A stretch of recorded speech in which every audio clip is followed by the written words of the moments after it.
इस वीडियो बनाने का मैं कई महीना से वेट कर रहा था। मैंने सोचा था कैंपस में जब जाऊंगा तब कैंपस में बैठ के ये वीडियो बनाऊंगा, लेकिन कैंपस में क्लास की शेड्यूल इतना टाइट रहता है कि बिल्कुल भी टाइम नहीं मिलता है कोई वीडियो बनाने का।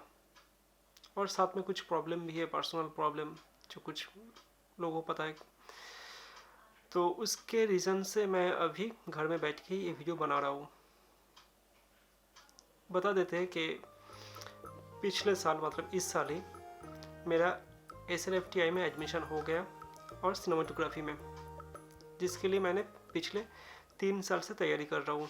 इसके पहले मैंने एक वीडियो डाला था क्यों मैंने क्रैक नहीं कर पाया, तो ये बनता है कि कैसे मैंने क्रैक किया। ये मेरा 3rd अटेम्प्ट था। कुछ लोग बहुत होशियार होते हैं जिनका फर्स्ट अटेम्प्ट में ही क्लियर हो जाता है, लेकिन मैक्सिमम लोगों को और मेरा भी ये क्रैक करने में 3 साल लग गया। शायद तुक था इस साल, मतलब ये भी हो सकता है इस साल नहीं लगा तो अगले साल मैं और एक बार एग्जाम में बैक था क्रैक करने के लिए। पहली बार जो मैं एग्ज़ाम दिया था उस टाइम मेरा रिटन भी क्लियर नहीं हुआ था। सेकेंड टाइम मैंने जो एग्ज़ाम दिया था उस टाइम मेरा रिटन क्लियर हुआ, इंटरव्यू क्लियर नहीं हुआ था।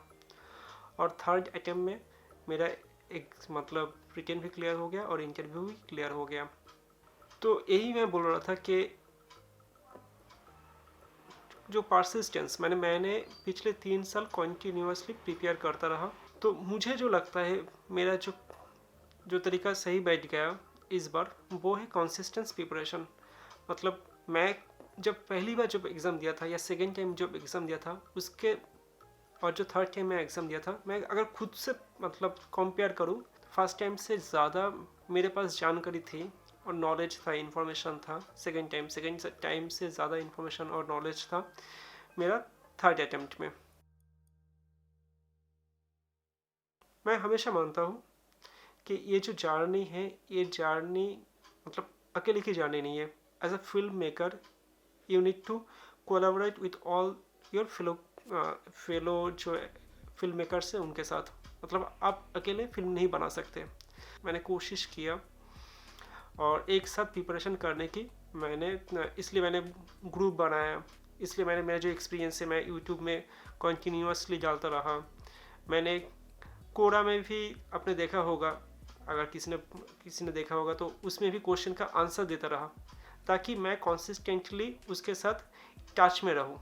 मतलब यूट्यूब हो गया, व्हाट्सएप, बहुत सारे ग्रुप में मैं ऐड हूँ, मतलब ग्रुप में मैं हूँ और उसमें भी मतलब कंटिन्यूसली मैं टच में रहता हूँ। और कोरा में भी हूँ, फेसबुक में भी हूँ, ग्रुप में हूँ।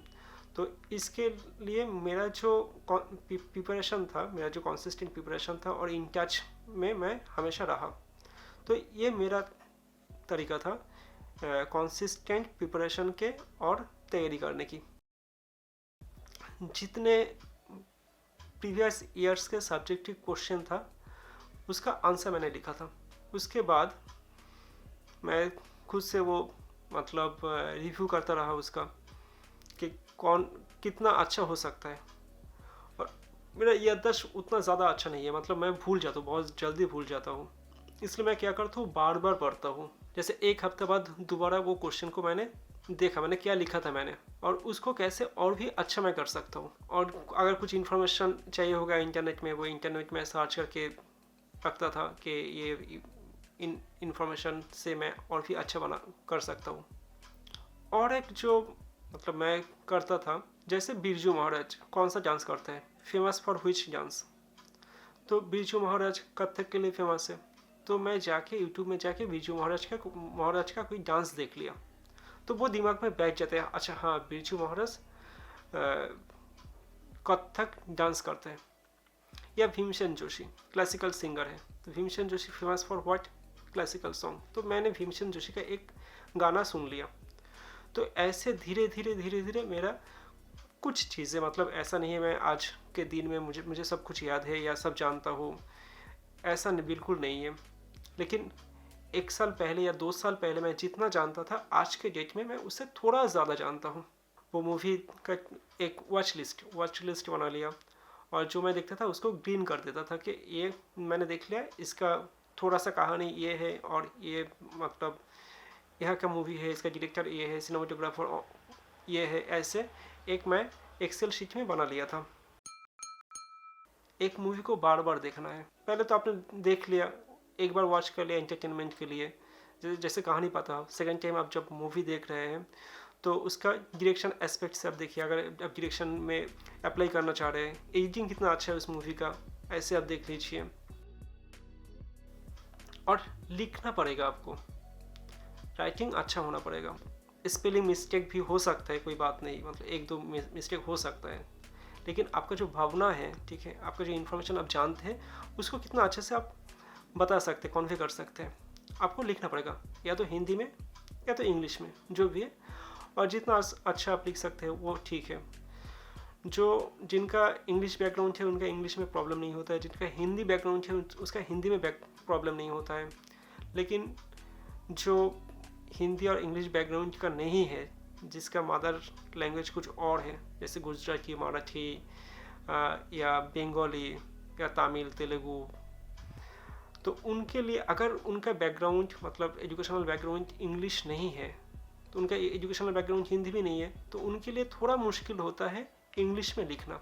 मतलब मेरा तो हुआ था कि आपने मूवी देख लिया, उसके ऊपर आपने लिख लिया, फिर आप देखना उस मूवी के ऊपर कुछ आर्टिकल आया है क्या न्यूज़पेपर में या इंटरनेट में मिल जाता है कि डायरेक्टर के साथ कुछ इंटरव्यू, तो इंटरव्यू पढ़ लेना तो समझ में, या उसके ऊपर जो वीडियो ऐसे होता है कि इस मूवी में कैसे बताया था, और मतलब डायरेक्शन कितना अच्छा था, स्क्रीन प्ले अच्छा था, क्या कितना अच्छा था, सिनेमाटोग्राफर हो गया या डायरेक्टर हो गया, उनका इंटरव्यू सुनना, वो आपको और एक जो पॉइंट ऑफ व्यू है वो आप वहाँ से मिल जाएगा आपको।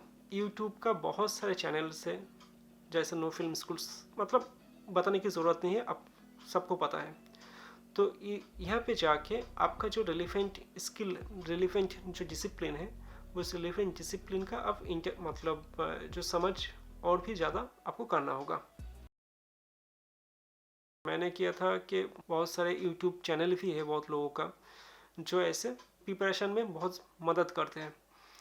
तो ये मुझे पता था कि पोर्टफोलियो पूछा जाएगा, ओरिएंटेशन में कैसे क्वेश्चन आएगा, और पोर्टफोलियो के लिए अगर आप डायरेक्शन है पोर्टफोलियो बनाइए।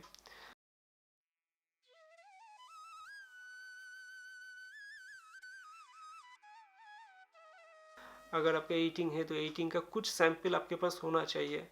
अगर सिनेमाटोग्राफी है तो सिनेमाटोग्राफी का आपका फ़ोटो खींचना पड़ेगा।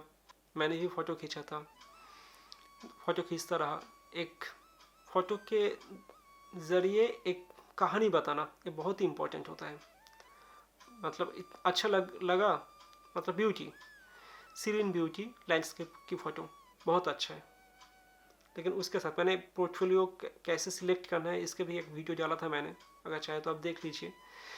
तो ऐसे आपको जो भी आप कर रहे हैं, क्यों कर रहे हैं, मतलब अच्छा लग रहा है तो क्यों अच्छा लग रहा है, बुरा लग रहा है तो क्यों बुरा लग रहा है, ये सब सोच के आपको रखना पड़ेगा।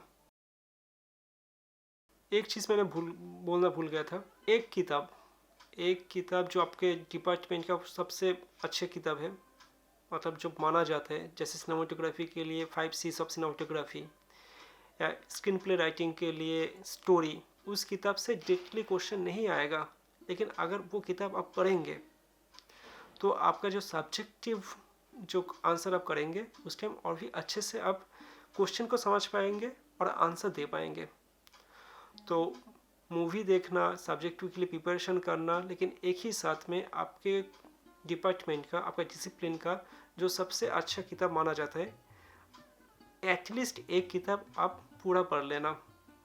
अगर ये अच्छी बात होगा अगर 2-3 किताब आपने पढ़ लिया, दूसरे डिपार्टमेंट पे के भी पढ़ लिया तो अच्छी बात है। अगर ना कर पाए, एटलीस्ट एक किताब आप ज़रूर पढ़ना। और मैं वीडियो नहीं बनाऊंगा, लेकिन मैं पोस्ट में डाल दूंगा कि हर एक डिपार्टमेंट के लिए कौन सी मतलब अच्छी किताब जो है, रिकमेंडेड जो किताब है, उसका लिस्ट मैं दे दूंगा। अगर आपने सब्सक्राइब नहीं किया होगा तो प्लीज़ सब्सक्राइब कीजिए। Thank you so much.